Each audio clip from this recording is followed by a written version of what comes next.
Milenio 3, en la cadena SER, con Iker Jiménez. Buenas noches. José Tomás Reina Rincón tenía 22 años y en la segunda autopsia practicada sobre su cuerpo hace escasas fechas aparecieron demasiados misterios. El cráneo abierto y el cerebro completamente desaparecido. Los dientes eran los de otro cadáver y su cara estaba rellena de piel de otra persona. Este es un drama terrible, un tema duro para todo el equipo de Milenio 3, que además viene a colación de un asunto que nos habéis pedido en diferentes ocasiones. Esa extraña historia entre la leyenda y la verdad, entre el misterio y lo rotundo, que son los traficantes de órganos, los que en muchos países son bautizados como ladrones de vida. José Tomás Reina Rincón acabó su vida de torero en un lugar triste para morir, en un lugar siempre cubierto por la garúa, la niebla, Lima. Cuando llegó hasta aquí, el espanto de forenses, abogados, especialistas fue tremendo. Faltaban los órganos diana, los básicos para el funcionamiento de nuestro cuerpo. Pulmones, bazos, le habían sacado los ojos. La pregunta es, ¿dónde están? 10:34, Milenio 3, os habla Iker Jiménez, al frente de un magnífico equipo compuesto por Carlos Barroso, Katia Rocha, Carmen Porter y hoy Javier Rodríguez a los firmes mandos técnicos. Terrible, ¿verdad? Estos temas a mí sí que me dan miedo, personalmente. Mucho más quizá que otros en los que las personas ven cosas, interpretan cosas. Esto es profundamente real. ¿Sabéis que en nuestro segundo especial de cada madrugada, siempre de 3 a 4, hemos inaugurado una sección con leyendas urbanas, de gran éxito, por cierto? Esto podría ser parte de la leyenda urbana.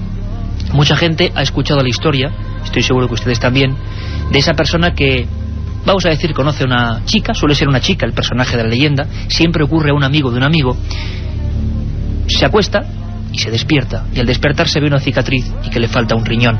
No sabemos nunca si esto ocurrió de verdad o no, pero se cuenta en todo el mundo. Lo que también parece cierto es que las últimas noticias, hoy mismo tengo entre las manos un reportaje del semanal del diario ABC, hablan de tráficos de órganos en China. Lo que es cierto es que parece que hay una intensa mafia de auténticos ladrones de vida, como decíamos, que incluso han llegado a matar a personas, a gran cantidad incluso de niños, como es el caso de Afganistán, entre los años 92 y 98. Personas como en el caso de Peshawar, en esos años que he descrito, que se acercaban con cimitarras, imagen típica de la muerte, con velos negros, y que por lo menos hay 300 casos denunciados de niños evidentemente sacrificados, en algunos casos con, vamos a decirlo así, el permiso de las madres a cambio de 10.000 rupias, unos $200, para ser extirpado el hígado, el bazo, otros elementos. En Chile, el diario de las noticias de Chile, hace bien poco, hace una semana escasamente, cuando preparamos este programa, nos hemos dado cuenta que está muy alertado. Y está muy alertado porque una red de supuestos holandeses, o que se hacen pasar por holandeses, de pelo albino, aspecto nórdico, en la región séptima de Chile, en pleno desierto, han interrogado a varias personas, ofreciendo $46.000, 8 millones de pesetas más o menos, a cambio de un riñón. Se acercaban a las personas más pobres de algunas aldeas y intentaban convencerles, curioso trato, curioso negocio, para ir a algunas clínicas clandestinas y extraer algunos órganos que según ellos no eran vitales. El portal chino de internet NetEasy ha sido acusado de traficar con córneas, pulmones, riñones e hígados. Venta ilegal en la que en la mayoría de las ocasiones son personas con muy pocos recursos los que ponen a disposición su propia vida. Así está el patio cuando la semana pasada, ya intentando barruntar este programa, yo me acercaba, y tengo que decirlo, a la grabación de unos cortes de un programa de decir periodismo taurino en este país y decir prestigios y niveles, decir Manolo Molés. Y yo, que soy oyente hace muchos años de Manolo Molés, me acercaba por los estudios y lo veía sinceramente con la cara angustiada. Me acerqué a escuchar y escuché una historia horrible, una historia que, como tantas otras, habíamos ya olvidado y que gracias a él, en este caso Milenio 3, recupera. Era la historia de este torero, de este último caso con un español como protagonista del tráfico supuestamente de órganos. Manolo Molés, aquí en el estudio en la cadena SER. Bienvenido, muchas gracias. Buenas noches, Iker. La pregunta sería, bueno, tan impresionado como yo, mucho más, ¿no? Cuando hablas con ese abogado Marcos García Montes y te cuenta una cosa espectacular. Sí, porque es espeluznante la historia, ¿no? Desde un principio. Y además siempre está, aparte de la barbaridad, del asesinato y de lo que hicieron sufrir al chaval, ¿no? Está el tema del dinero por medio, ¿no? Todo arranca, pues, un chaval que como tantos otros se queda descolgado del circuito de matadores de toros, intenta buscarse la vida como puede en ese tipo de corridas extrañísimas que dan en pequeños pueblos donde apenas hay dinero y donde matan ganado autóctono. Y bueno, lo cierto es que el chaval había conseguido cobrar $1.000 y otros $1.000 de un compañero, y todo parece que arranca en el momento en que va a una casa de cambio a cambiar algunos dólares por moneda peruana, y hay una conexión entre la persona que le cambia el dinero y este grupo de serenos, que al final es una especie de mafia, en la que parece que a partir de ahí toda esta tragedia llega buscando fundamentalmente, bueno, pues el dinero a través de lo que llevaba, o el tráfico de órganos, ¿no? Además de una serie de barbaridades, ¿no? Que en vida supusieron una muerte terrible, ¿no? Le partieron la nariz, le partieron la mandíbula, como tú decías, aparece pelo de mujer en su propio pelo, le cambian los dientes que no son suyos, le matan con unas piedras colocadas en la tráquea, y bueno, y a partir de ahí parece que además durante un día y pico o 2 días están haciéndole barbaridades, incluso una violación con una porra antes de que muera, ¿no? Y a partir de ahí pues todo lo demás, cuando lo lanzan al mar, el mar lo devuelve y después aparece vacío. Aparece vacío, como dice Manolo Molés, director del programa Los Toros, y nos ha ocurrido una cosa estremecedora, y es que, sinceramente, obsesionados por este asunto, nos hemos puesto a buscar en todo tipo de archivos y hemos encontrado un documento que no tienen ni los abogados ni los forenses, y que por supuesto hemos remitido rápidamente, y es que el cuerpo evidentemente aparece vacío. Y la Gerencia de Relaciones Públicas, en nota de prensa número 179/2002 de los médicos legales de la morgue de Lima, donde se hace la primera autopsia a este hombre, dicen, y esto no se ha difundido en España, dicen que enviaron el cadáver con todos los órganos. Lo cierto es, como dice Manolo, llegó vacío.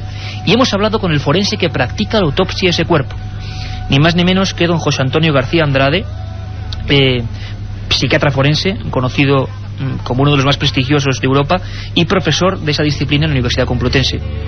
Es increíble ver este documento que tengo entre las manos. En Perú dicen que el cuerpo de ese torero fue normal, y escuchemos ahora, por favor, a don José Antonio García Andrade. Pero estaba totalmente víscero, eso sin duda ninguna, y lo diga quién evisceró el cadáver. Si no fueron los forenses del Instituto Anatómico Forense, alguien tuvo que ser, pero cuando el cadáver llega a España totalmente víscero. Le falta el cerebro, que al abrir la cabeza no tiene cerebro, no tiene masa cerebral ninguna, y el resto de las vísceras, no tiene corazón, no tiene pulmones, no tiene hígado, no tiene bazo, en fin, no tiene intestinos. Es totalmente una evisceración total. No es habitual. Nosotros, cuando tenemos que tomar, a veces evisceramos al cadáver para ir estudiando víscera por víscera, pero restituimos las vísceras a su lugar idóneo, que es las cavidades anatómicas del cuerpo. O sea que no tenemos por qué quedar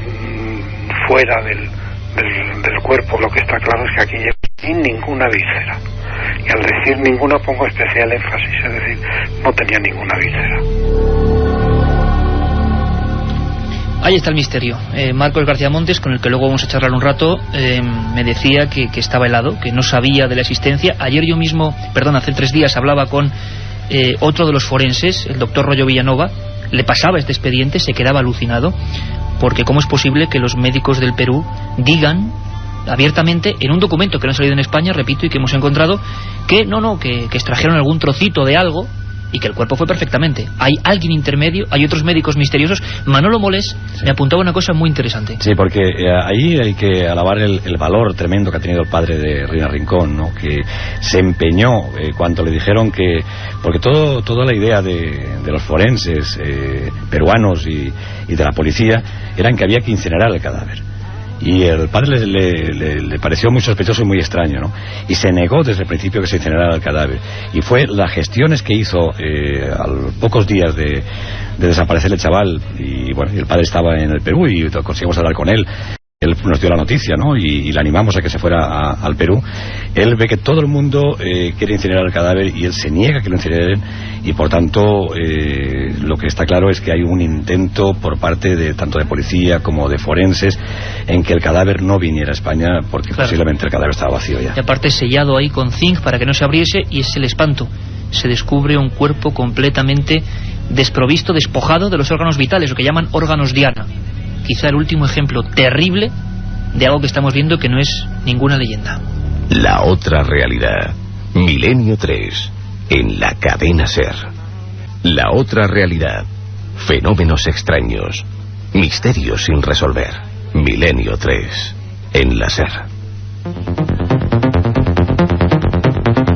Y ya sabéis, hacemos un pequeño alto en el camino, que cada madrugada de 3 a 4, precisamente después del programa Los Toros de Manolo Molés, tenéis que seguir enganchados a la SER, porque hay una segunda edición con libros, leyendas, noticias, viajes, la historia perdida en nuestro magazine. Pero hay un caso muy especial, que desde luego se ha visto eclipsado por esta historia del torero y de los tráficos de órganos, que vamos a tratar muy concretamente, porque ha salido en todos los medios. Algo ha pasado en Ceuta, ¿verdad, Carmen Porter? Pues sí, que comenzaremos yéndonos hasta esa ciudad, hasta Ceuta. Desde allí Antonio Martín, compañero de la cadena SER, y el primero en sacar a la luz la noticia, nos contará qué está ocurriendo en el tanatorio de la ciudad, donde aparentemente se están produciendo fenómenos extraños. Pero ahora, para todos nuestros oyentes, un pequeño adelanto. Vamos a escuchar a Gemma Rodríguez, una de las señoras de la limpieza que estaba presente cuando comenzaron a oírse unos extraños lamentos. Además, curioso, Carmen, porque es el último caso en que la policía, 8 agentes de policía, durante 2 ocasiones certifican con partes la existencia de, vamos a llamarle, supuestos lamentos en un lugar tan extraño y cerrado como era ese tanatorio, y el último caso en que la Policía Nacional investiga un fenómeno extraño. Escuchamos ahora a una de las personas que servían allí en el tanatorio. Sobre las 3 de la madrugada yo escuché unos gritos, ¿no?, de una mujer, y se lo comunico a mi compañera. Digo, Encani, ¿tú estás escuchando lo mismo que yo? Dice, la verdad es que sí. Dice, pues vamos a ir en auxilio de esta mujer por si le está sucediendo algo. Cogimos las dos, registramos todo lo que es el tanatorio municipal, salimos al patio, inclusive a la calle, a vigilar por si era alguna chica de la barriada, y nada, y no encontramos nada. Bueno, pues estuvimos 1 hora escuchándolo las dos, claro, esperando que eso se calmara, pero que va, cada vez era más intenso. Bueno, pues decidimos pues llamar a la policía local, que inmediatamente pues se personó allí en el tanatorio. Entonces eran 4 coches y 8 policías locales que se registraron todo el tanatorio. Nosotros ya solo comunicamos a ellos que ya lo habíamos registrado, pero ellos volvieron a registrarlo y nada, y allí no encontraron nada. Incluso ellos escucharon los mismos gritos. Ocurría en Ceuta esta misma semana. La policía realmente inquieta ante unos sucesos raros donde los haya. Carmen. Pues sí, además Antonio Martín, nuestro compañero de la cadena SER en Ceuta, también pudo hablar con el jefe de la policía local de esta ciudad, Ángel Gómez, y esto era lo que les decía. Escucharon como lamentos, como gritos, como alaridos de una mujer y golpes, y que subieron a la planta primera de arriba del tanatorio, donde parecía que procedían los ruidos, y entonces se escuchaban más abajo, y que bajaron a la primera planta y que se escuchaban arriba, y que el tanatorio no había ningún velatorio en ese momento, ningún finado en ninguna de las 3 salas, que estaba totalmente vacío, que se hizo un registro del tanatorio y no encontraron a nadie, que hicieron un registro en las inmediaciones tampoco. No se ha podido determinar, me dice el subinspector que llevó este caso en el día de ayer, que haya una causa lógica para los hechos narrados y los hechos ocurridos en días anteriores hasta el momento. Yo desde luego lo tengo muy claro, que de aquí a un par de días voy a dar carpetazo a este asunto, lo voy a archivar. Carpetazo al misterio, una táctica habitual, pero ha ocurrido en Ceuta y hablaremos esta noche de 3 a 4. Solo sabéis que hay un correo electrónico, milenio3@cadenaser.com, milenio3@cadenaser.com, para ser leídos esta misma noche en la segunda edición. Seguíamos hablando de este ritual terrible. Nos contaba Manolo Molés ese interés tremendo de los médicos en incinerar a toda costa el cadáver, esa segunda autopsia, ese encontronazo con, parece ser, alguien que ha robado los órganos, incluso el cerebro. Eso extrañaba especialmente al doctor, al forense José Antonio García Andrade. Hoy por hoy no es trasplantable. No es trasplantable. Hay una novela que hace alusión a eso, una novela muy sugestiva y muy sugerente, que es Corte de corteza de Sueiro, que se hace el trasplante de un cerebro a un cuerpo. de un hombre joven. Pero verdaderamente hoy por hoy no deja de ser una pura especulación el trasplante del cerebro. Lo único que podría usted decir, si hubiese sido objeto de alguna técnica sectaria, entonces eso ya es posible. Pero vamos, no, eso ya no lo podemos decir. Ese carácter que le digo sectario de sacar el cerebro y no remitirlo a su cavidad natural, que es el cráneo. Claro, hay que pensar que el cráneo solo se abrió 2 veces. Se abrió en Perú y aquí en España cuando se le hace la autopsia. Es decir, no había signos de que se hubiese abierto en más ocasiones el cráneo. O sea que verdaderamente yo creo que se le extrajo el cerebro cuando se hace la autopsia. Hay unas fotografías verdaderamente espeluznantes en las que se ve clarísimamente cómo hay un relleno de papel y de otras sustancias para rellenar esas cavidades que se han quedado sin contenido. Un caso tremendo, ejemplo vivo, desgraciadamente, un torero, José Tomás Reina Rincón, conocido también allí como el Manchego, que menudo final que ha tenido y que es ejemplo triste de una práctica que pertenece a ese lado oscuro del misterio. Marcos García Montes es el abogado que está peleando por llevar adelante este caso. Ha encontrado unos datos, le hemos ayudado también con este último documento, pero ha encontrado unas historias francamente duras de digerir, pero que son reales, que ocurren, y lo tenemos ya al otro lado de lo telefónico esta noche en Milenio 3. Don Marcos García Montes, buenas noches. Buenas noches, encantado de oírles. La verdad es que estamos un poco helados, ¿no? Tengo en mis manos un informe en el que se afirma que el Instituto de Medicina Legal de Perú dice que la morgue de Lima envió ese cuerpo de José Tomás Reina Rincón sin ningún órgano eliminado, ¿no? Es decir, aquí hemos hablado con los forenses y nos dicen que el cuerpo estaba vaciado por completo. ¿Qué nos puedes contar de esto, Marcos? Bueno, nosotros tenemos los informes que realizaron en Madrid el Instituto de Medicina Legal Anatómico Forense, el especialista en anatopatología de la clínica y una doctora, la doctora Rincón de Ciudad Real, donde de forma absolutamente clara dicen que el cadáver venía eviscerado. Eviscerado quiere decir sin vísceras, y no tenía ni cerebro ni cerebelo, ni en el tórax de abdomen nada, es decir, no tenía ni cerebro, cerebelo, hígado, pulmón, riñones, estómago, etcétera, etcétera. ¿Qué ocurrió? Pues ocurrió que lo que traía eran papeles de las páginas amarillas de la guía telefónica en el cerebro, en la bóveda craneal, y en el cuerpo pues venía relleno en la parte superior del tórax y la mitad del abdomen venía relleno de serrín, y la otra parte venía rellena, el abdomen bajo hasta el pubis, la pelvis venía relleno de papel de las páginas amarillas de la guía telefónica. Eso es intocable, y además con otro hecho a mayor abundamiento. Venía sin los ojos, cuando normalmente para localizar un médico forense la data de una muerte, la fecha de la muerte, con el humor vítreo simplemente consiste en sacarle con una jeringuilla unos gramos de humor vítreo y ahí sale la fecha de la muerte. ¿Cuál es la interpretación jurídica que yo entiendo del asunto jurídico penal? Pues que han evitado que se vieran los estigmas de las lesiones graves que tenía en el pulmón, en el corazón y sobre todo en la cabeza, con hematomas subdurales, hematomas graves que le produjeron la muerte, y de esta forma pues evitaban todo. Pero es que además hay más cosas. Le han colocado dientes de una tercera persona y le han puesto en la cara piel de una mujer. Bueno, ¿esto qué explica? O sea, es decir, ¿cómo es posible que se haga esto en un cadáver? Claro, explica que como en vida le reventaron los dientes y le sacaron de las encías varios dientes, pues le pusieron dientes para simular con la descomposición del cadáver pues que tenía todos los dientes, sin darse cuenta que uno de los dientes que le han puesto es a la óptica humana, a cualquier ojo humano, pues mucho más grande, ¿no? Es decir, lo que no se sostiene es que se pueda echar la culpa, como se ha dicho, a la funeraria, porque tenemos una certificación de la funeraria que dice que el cadáver no se pudo tocar porque venía precintado con zinc, y en Madrid los médicos forenses y los ayudantes del instituto tuvieron que desellar y desprecintar la caja sellada con zinc, con lo cual es un insulto a la inteligencia y sobre todo es un fraude y una mentira.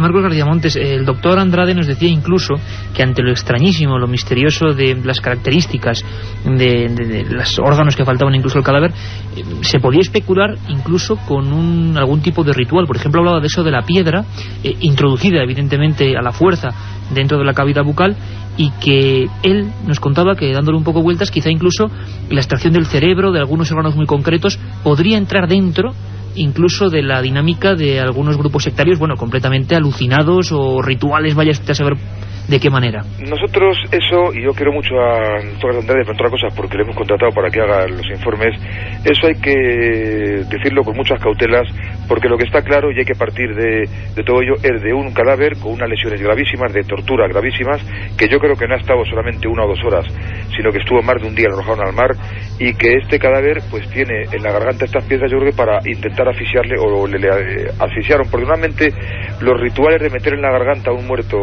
papel de periódicos, bolsas, etcétera, se suele hacer con las mafias, pues, para que cuando aparezca el cadáver la familia sepa que ese fue un chivato y habló, pero en este caso no. Don Marcos García Montes, pues esperemos que haya mucha suerte, que cualquier información, pues estamos ahí para ayudarnos, y sobre todo para que esta noticia pues no caiga en el olvido, ¿no? Que es como suele ocurrir, que luego ya todo se olvida y no hay una alarma social, que en este caso debería haberlo, ¿no?, de cómo han tratado a un español allí. Además hay que agradecer también al pueblo de Perú, porque los artesanos, un grupo de artesanos que vendían en un mercadillo y que vieron todo el tema cómo pasó al principio cuando le secuestraron, fueron los que cogieron el reloj que se cayó al suelo, lo llevaron a la policía, que a propósito luego en la policía se lo llevó uno de los policías, se apareció en su casa, y ellos han colaborado en toda esta investigación. Y también pues agradecer a las autoridades judiciales que se están portando bien, y sobre todo al gobierno peruano. Y eso sí, tenemos que pedir ayuda al gobierno español, a su majestad el rey, al presidente de gobierno, a autoridades, porque realmente hasta la fecha no han dicho nada, y yo creo que tienen que decir mucho, porque es un ciudadano español que ha sido vilmente asesinado en el extranjero, y que el padre pues tiene que estar gestionando recursos económicos para hacer viajes, para pagar abogados, para pagar gastos, y eso no es fácil, sobre todo cuando ocurren casos tan dramáticos, ¿no? Y por último, ¿dónde podrían estar esos órganos diana que llaman los más elementales del cuerpo humano? ¿Las sospechas? Pues no sé, lo que normalmente se hace primero en un cuerpo es dejar los órganos dentro, porque puede haber una segunda autopsia y se le tiene que meter conservantes para embalsamarle. Y en segundo lugar, si se extraen los órganos, que es una práctica inusual porque es un disparate, pues además de las tomas que mandaron a toxicología para que se vieran, muestras de hígado, pulmón, corazón, riñón, estómago, etcétera, pues también lo que suele hacerse es que se deja esto normalmente custodiado bajo frigorífico, etcétera, por si acaso hubiera que hacer una segunda o una tercera prueba científica, ¿no? Y es lo que no aparece por ningún sitio, porque si los médicos dicen que los órganos los metieron dentro del cuerpo y no aparece, evidentemente es que lo han destruido o los han vendido, lo que sea, yo ahí ya no entro, ¿no? Marcos García Montes, muchísimas gracias. Sabes que estamos ahí con vosotros apoyando esta historia, al menos que se conozca, y desde luego seguiremos muy de cerca la noticia. Un abrazo muy fuerte. Muy bien, suerte. Agradecemos a la cadena SER a vosotros todo lo que estoy haciendo, ¿eh? Suerte. Gracias por todo, un abrazo. La otra realidad. Fenómenos extraños. Misterios sin resolver. Milenio 3. En la SER.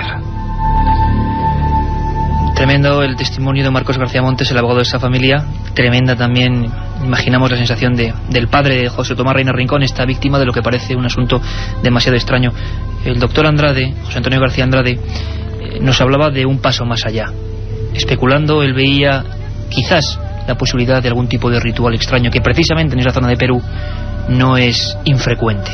Vamos a escucharle. En la antigua humanidad, pues una de las cosas que había que hacer era comerse el corazón del enemigo para apoderarse de las fuerzas y de las energías de su enemigo. Y entonces, bueno, una vez terminada la lucha, abrían el cadáver para comerse el corazón del enemigo y de esa forma obtener toda la energía del cadáver. Por eso digo que es la única cuestión que pudiera ser, que es algún tipo de ritual. Esto es una pura especulación, con algún tipo de ritual que sacasen las vísceras para obtener esos beneficios a través de esos rituales que afortunadamente en el mundo civilizado ya no se da.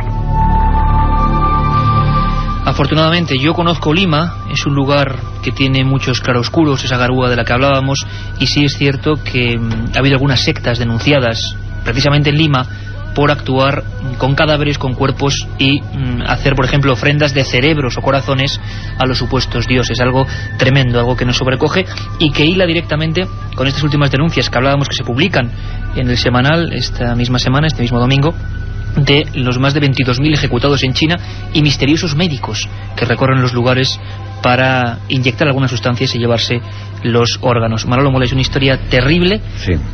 Yo te agradezco mucho que hayas estado aquí, incluso qué terrible también cómo intentaban, como tú empezaste con la historia, a especular con que un suicidio, los amigos, y al final nada de nada. Bueno, al final yo creo que es admirable la entereza del padre, ¿no? Que quiere lavar la memoria de su hijo. En el principio decían que si había sido un altercado, que si traficaba con drogas, que si el propio chaval, el crimen había sido entre toreros. Mire una historia, ¿no? Que iban a tapar lo que aparecería después y que puede ser un ritual o puede ser un simple negocio. En definitiva, lo que ha sido es un crimen brutal, asqueroso y sobre todo para un final terrible para un chaval que se fue a la aventura con el sueño de pensar que iba a encontrar la gloria y encontró la muerte, y además una muerte que cuesta mucho trabajo desenredar para conocer la auténtica verdad. Y en eso sí que hay que admirar a su padre, que no quiere que el final sea este para su hijo. Manolo, muchas gracias, y aquí estamos para contarlo en la cadena SER. Gracias, Iker. Una historia tremenda, misterio puro y duro, real, la otra cara. Esas efigies tremendas de Afganistán, de Peshawar, intentando atrapar a niños para vaciarlos. Quizá entronca con una tradición no menos terrible de la que un día hablaremos, que son los ladrones de cuerpos que había en España, los auténticos vampiros, los sacamantecas, los hombres del saco. Hablaremos de ellos con nombres y apellidos. Han sido la cara más negra y más oculta de una historia que desgraciadamente sigue presente. Parece que la sangre, los órganos, la vida sigue siendo muy importante para gente con pocos escrúpulos. Nosotros, mientras podamos como periodistas, seguiremos denunciándolo. Nos vemos a las 3 de la madrugada con todo ese tipo de materiales que hemos hablado en Milenio 3. Buenas noches. La otra realidad. Milenio 3 en la cadena SER.